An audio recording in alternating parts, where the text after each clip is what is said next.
जय हिंद एस्पिरेंट्स, मैं रूबी ठाकुर स्वागत करती हूँ आप सबका एसएसबी क्रैक एग्जाम चैनल पर। तो आज मैं आपसे बात करने आई हूँ एक नए करंट अपडेट पर, और आज का जो अपडेट है that is related to Bharat Ratna. हाल ही में प्राइम मिनिस्टर मोदी जी ने 3 और नए लोगों का नाम बताया जिनको भारत रत्न अवार्ड दिया जाएगा। इससे पहले 2 ऑलरेडी बता चुके थे, जो कि एल.के. आडवाणी और कर्पूरी ठाकुर। तो इनके बाद अब 3 और लोग नए जो इस लिस्ट में शामिल हुए। तो चलिए जानेंगे आज के पूरी वीडियो लेक्चर में कि क्या इन्होंने ऐसा खास अपने कार्यकाल के दौरान किया जो आज भी हम इन्हें याद कर रहे हैं। So the Prime Minister Narendra Modi announced on 9th February that the former Prime Minister PV Narasimha Rao, Chaudhary Charan Singh and the father of the green revolution, जिनका नाम आप सब जानते हैं, एम.एस. स्वामीनाथन जी। तो ये 3 नए नाम जुड़ चुके हैं इस लिस्ट में जिनको अब दिया जाएगा that is the Bharat Ratna award. Already 2 announce किए जा चुके थे, जो थी बिहार के चीफ मिनिस्टर जो अब नहीं है इस दुनिया में, हालांकि सिर्फ एक ही एल.के. आडवाणी जो आज भी हैं एंड उनको भारत, बाकी सब पोस्टमसली अवार्ड किए जाएंगे। तो बिहार के चीफ मिनिस्टर कर्पूरी ठाकुर और लाल कृष्ण आडवाणी जी, इनका नाम ऑलरेडी जो है अनाउंस किया जा चुका था। 1999 में ऑलरेडी जो 4 भारत रत्न अवार्ड दिए, उसके बाद सबसे पहली बार जो हाईएस्ट आज तक के भारत रत्न अवार्ड दिए जा रहे हैं जो इसी बार है, जो कि टोटल 5 लोगों को दिए जा रहे हैं। इससे पहले कहा जाता था कि रिस्ट्रिक्ट किया गया है that is to the 3, but yes it is by the government only.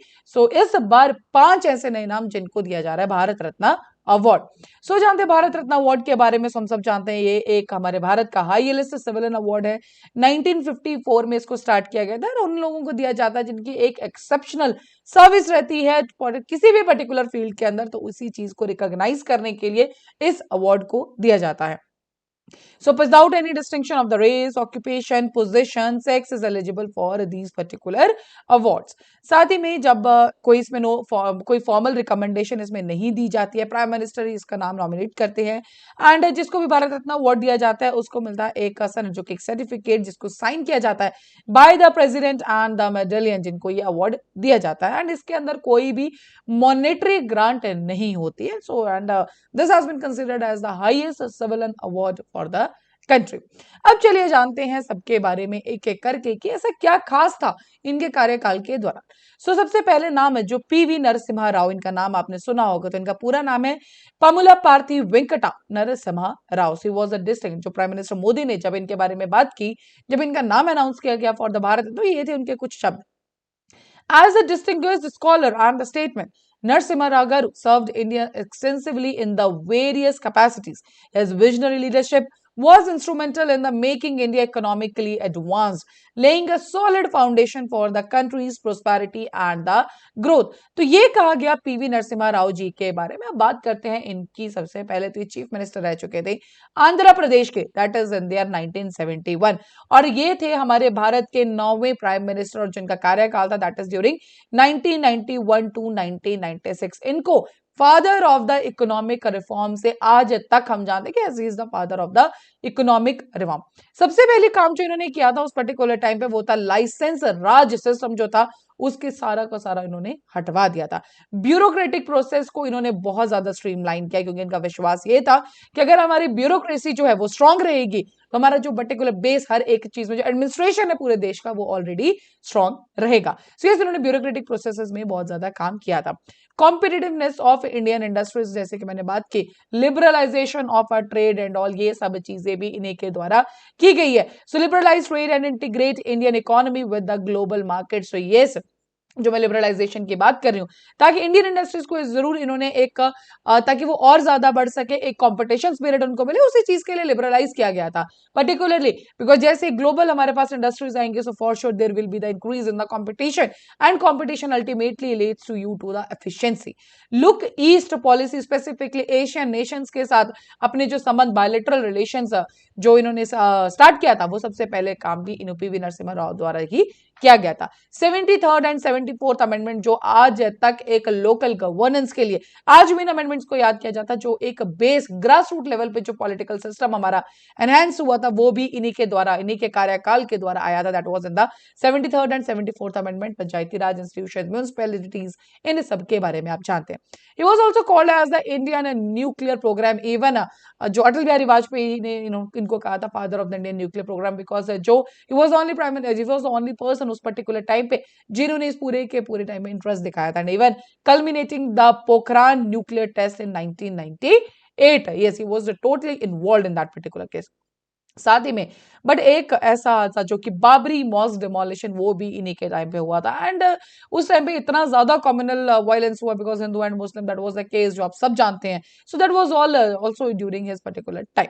And इन्हीं के बेसिकली जो इनका एक इकोनॉमिक पॉलिटिकल रिफॉर्म्स के प्रति, या जो इनकी पूरी की पूरी हम कह सकते हैं जो स्ट्रेटेजीज रहती थी, उसी की वजह से इनको चाणक्य भी कहा जाता था।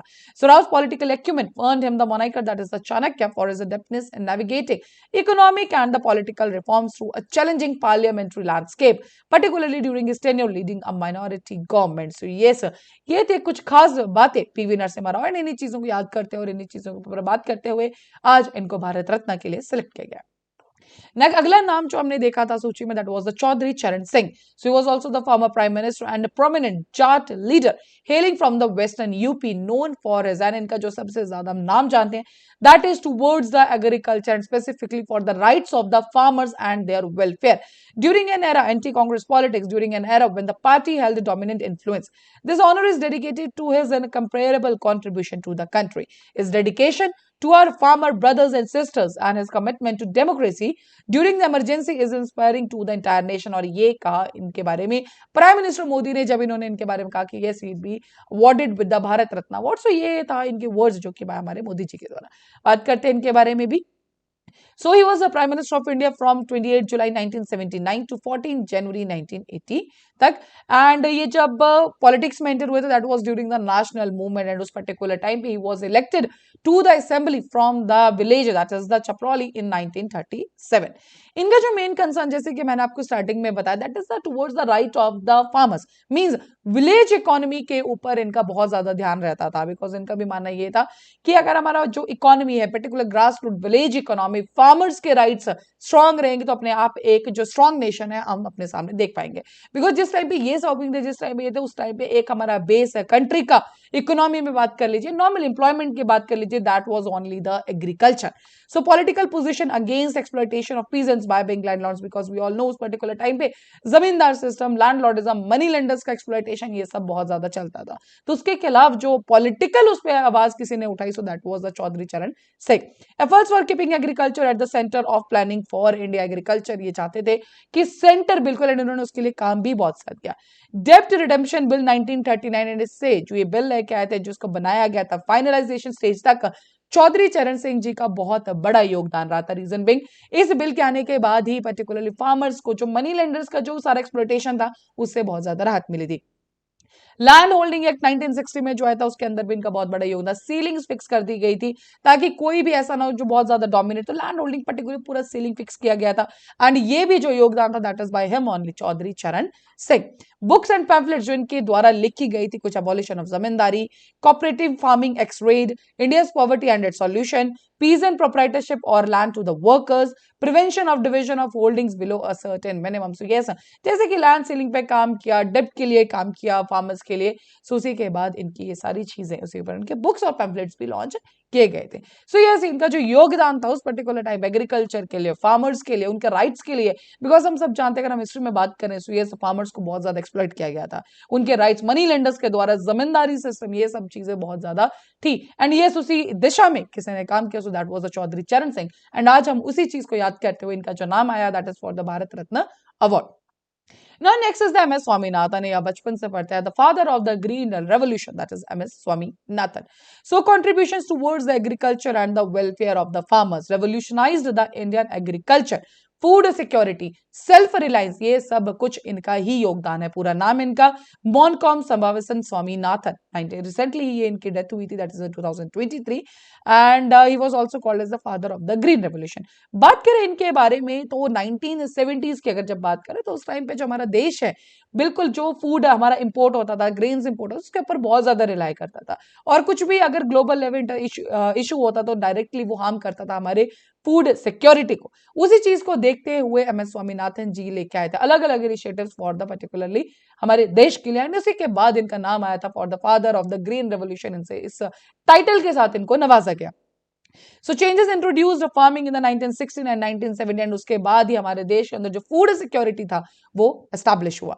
Then we are having the self reliance in agriculture because आज भी हम जो पंजाब, हरियाणा, यूपी ये वाले एरियाज हैं उनमें जो एग्रीकल्चर पूरा बूम आया था, बूस्ट आया था, सारे इनिशिएटिव्स आए थे during the green revolution and वो लेके आए थे हमारे एमएस स्वामीनाथन जी. सो ये ऑल्सो ऐसा नहीं है कि उसके बाद उन्होंने काम नहीं, he also encourage the learning and the research among the several students in the field of the agriculture. First world food prize भी इनको मिला था, that was there in 1987 and जब उस अवार्ड से जो इनको पैसे मिले उससे इन्होंने सेट किया MS Swaminathan research foundation. He also established the nuclear research laboratory at IARI, international board for plant genetic resources, ये भी इन्हीं के द्वारा ही एस्टैब्लिश किया गया. ICAR, international council for research in agro forestry in Kenya, that is also settled by him.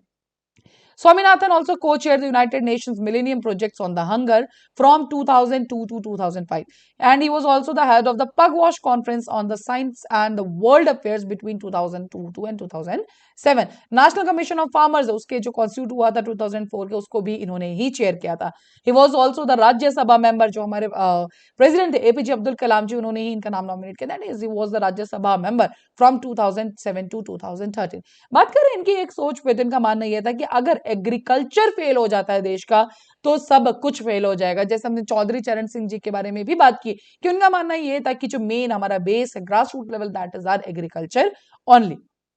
So देखिए, developing countries can leapfrog several stages in the development process through the application of a biotechnology in agriculture.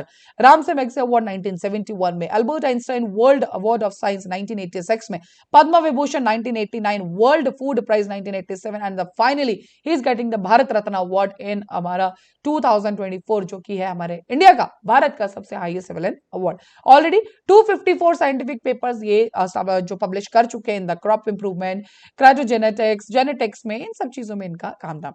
तो ये थे जो latest हमारे 3 नाम nominate हुए and announce किया गया for the Bharat Ratna awards. Next is Lal Krishna Advani, जिनका नाम जानते हैं बीजेपी के साथ एक, he is considered as the Bharatiya Janata Party stalwart and the former deputy prime minister. He is also has been associated with the party since its established, जब से ये पार्टी बनी है कहा यह जाता है अटल बिहारी वाजपेयी, लाल कृष्ण अडवाणी, इन सबका नाम आता है कि बीजेपी को जो बिल्कुल बेस जिन्होंने इसको एस्टैब्लिश किया है, जो इसकी नींव है, वो इन्हीं का नाम आता है. इसी चीज के लिए इनको भी नवाजा जा रहा है, that is for the Bharat Ratna. ये होम मिनिस्टर भी रह चुके हैं, अटल बिहारी वाजपेयी प्राइम मिनिस्टर थे, deputy prime minister from the year 1999 to 2004. And the last is R Karpoori Thakur. So इनके बारे में ऑलरेडी हम जान चुके हैं. She was the Bihar former chief minister and इनको जननायक के नाम से भी जाना जाता है, that is the people leaders. And ये बने थे 49th recipient and 50th was R Lal Krishna Advani. तो अब टोटल जो हमारी संख्या हो चुकी है भारत रत्न अवार्ड्स की, that is the 53 in total. So ये था हम सब के बारे में हमने जाना आज 5 awardees. So that is all for the update. So yes, these were the names which has been selected by the Prime Minister Modi for the Bharat Ratna Awards and ये highest है आज तक के 5 नाम. पहली बार 5 लोगों को भारत रत्न अवार्ड दिया जा रहा है एक ही साल में. इससे पहले 1999 में 4 लोगों को दिया गया था एंड उसके बाद ये 2024 में. So that is all for this particular update. अभी आपके स्क्रीन पे कुछ कोर्सेज फॉर एसएसबी इंटरव्यू, आप इनमें एनरोल कर सकते हैं. हर महीने हमारे बैचेस बैठते हैं. साथ ही there are courses for NDA series AFCAT. You can enroll in this particular courses.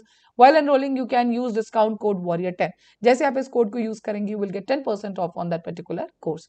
So that's all for the day. Thank you so much for watching this video lecture. जय हिंद, जय भारत. अगर आप एक डिफेंस एस्पिरेंट हैं और SSB interview, NDA, CDS, एफकेट जैसे exams के लिए प्रिपेयर कर रहे हैं तो आप एसएसबी क्रैक एग्जाम्स के कोर्स को चेक करना ना भूलें. आप हमारी लर्निंग एप्लीकेशन को गूगल प्ले स्टोर से भी डाउनलोड कर सकते हैं.